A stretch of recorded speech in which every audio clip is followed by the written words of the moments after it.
السلام علیکم ناظرین بادشاہ امیر تیمور کی عادت تھی کہ وہ رات کے وقت بھیس بدل کر گھوڑے پر سوار ہو کر پورے شہر کا گشت کر کے اپنی رعایا کا حال معلوم کرتا تھا اور اگلے روز ان کے متعلق فیصلے صادر کیا کرتا تھا۔ ایک روز جب وہ حسب معمول شہر میں چکر لگا رہا تھا کہ اس نے ایک غمناک آواز سنی۔ پھر وہ اس آواز کی طرف متوجہ ہوا۔ وہ آواز ایک بڑھیا کے گھر سے آ رہی تھی۔ بادشاہ نے گھر کے باہر کھڑے ہو کر بڑھیا کی باتیں سنی تو وہ اللہ سے دعا مانگ رہی تھی کہ اے رب العالمین، ہمارے بادشاہ کو بیماری اور وزیر کو موت دے اور قاضی شہر کی عمر دراز فرما۔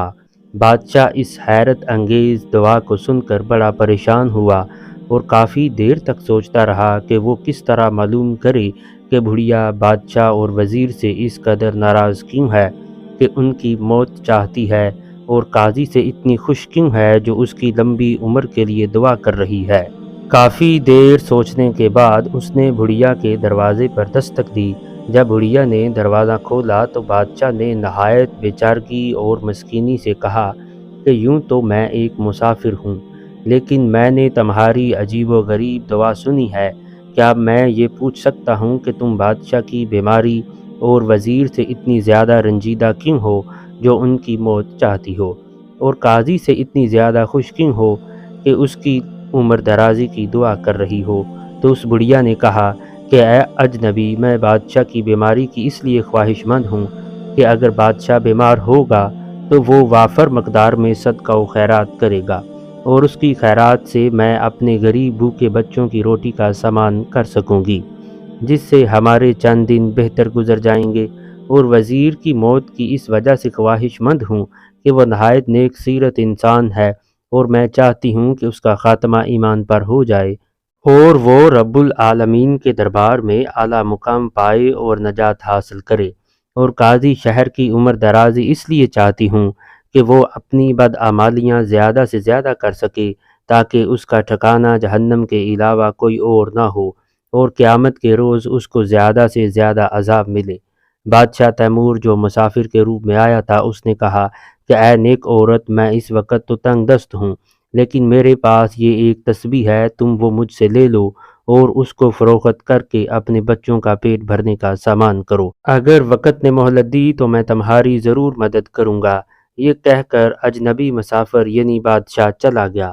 بڑھیا وہ تسبیح لے کر اپنے ہمسائے کے پاس گئی تاکہ اس کو فروخت کر سکے۔ اس کا ہمسایہ جو پرلی درجے کا بخیل انسان تھا، جب تسبیح کو دیکھا تو اس کی رال ٹپک پڑی۔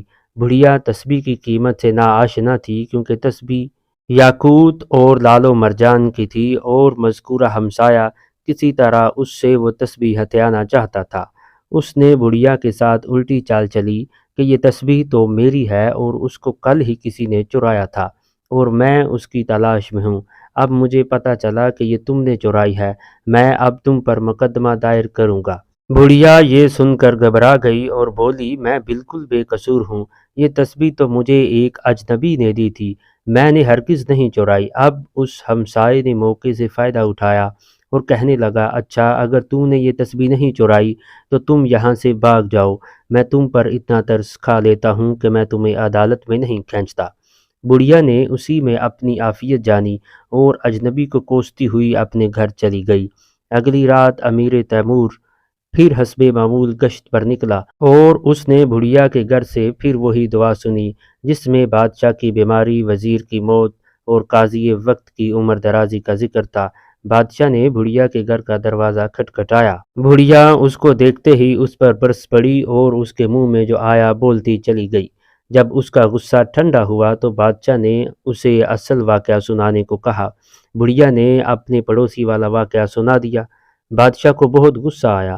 اس نے بڑھیا کو بتایا کہ میں اجنبی نہیں بلکہ میں بادشاہ وقت ہوں، اور میں نے تمہاری ضرورت پوری کرنے کی غرض سے اپنی قیمتی تسبیح تمہیں دی تھی تاکہ تم اپنے بچوں کا پیٹ بھرنے کا سامان کر سکو، مگر تمہارے ساتھ تمہاری بخیل ہمسائے نے بڑی زیادتی کی ہے، اس کی سزا اس کو ضرور ملے گی۔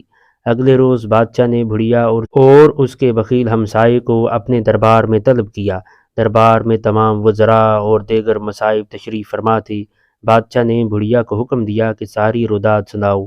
بڑھیا نے شروع سے آخر تک ساری بات دربار میں بیان کر دی۔ فیصلہ یہ کیا گیا کہ بڑھیا کو خاطر خواہ انعام دیا جائے، جس سے وہ باقی کی زندگی آسانی سے گزار سکے، اور اس بخیل ہمسائے کو موت کی سزا سنا دی گئی۔ ناظرین، ویسے تو تیمور بادشاہ کے قصے بہت مشہور ہیں۔ یہی وہ بادشاہ تھا جس نے جنگوں میں جیت کے بعد انسانوں کی کھوپڑیوں کے مینار بنائے تھے۔ یہ وہ بادشاہ تھا کہ جب کسی ملک پر حملہ کرتا تو انہیں 3 دن کی مہلت دیتا تھا۔ پہلے دن سفید جھنڈا لگایا جاتا تھا۔ سفید جھنڈا امن کی طرف اشارہ کرتا ہے، اس لیے اس کا مطلب یہ ہوتا تھا کہ اگر میری حکومت تسلیم کر لی جائے تو بادشاہ سمیت ملک کے باشندوں کو بھی بخش دیا جائے گا۔ دوسرے دن سیاہ رنگ کا جھنڈا لگایا جاتا تھا، جس کا مطلب یہ ہوتا تھا کہ آج کے دن اگر مطالبات تسلیم کیے گئے تو رایا کو بخش دیا جائے گا، جبکہ بادشاہ کو قتل کر دیا جائے گا۔ جبکہ تیسرے اور آخری دن جو جھنڈا لگایا جاتا تھا وہ سرخ رنگ کا ہوتا اور اس بات کی نشاندہی کرتا کہ آج کے دن اگر مطالبات تسلیم نہ کیے گئے تو بادشاہ سمیت رایا کے تمام باشندوں کو قتل کر دیا جائے گا۔ ناظرین، تیمور بادشاہ کی سلطنت کی سرحدیں سینٹرل ایشیا سے لے کر ہندوستان تک پھیلی ہوئی تھیں، اور دوسری طرف تیموری سلطنت کی سرحدیں چین سے بھی ملتی تھیں۔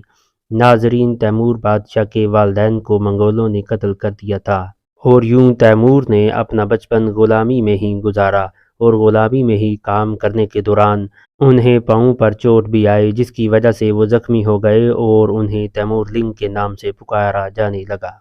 تیمور بادشاہ کی سلطنت جو ان کے خوف و دہشت کی بدولت قائم ہوئی تھی، ان کی وفات کے بعد جلد ہی ختم ہو گئی۔ یہ تھے تیمور بادشاہ اور ان کی بڑھیا کے ساتھ انصاف کی کہانی۔ امید کرتا ہوں کہ آپ کو ہماری یہ ویڈیو پسند آئی ہوگی۔ مزید اچھی ویڈیوز کے لیے ہمارے چینل کو لائک اور سبسکرائب کیجیے۔ اپنا خیال رکھیے۔ شکریہ۔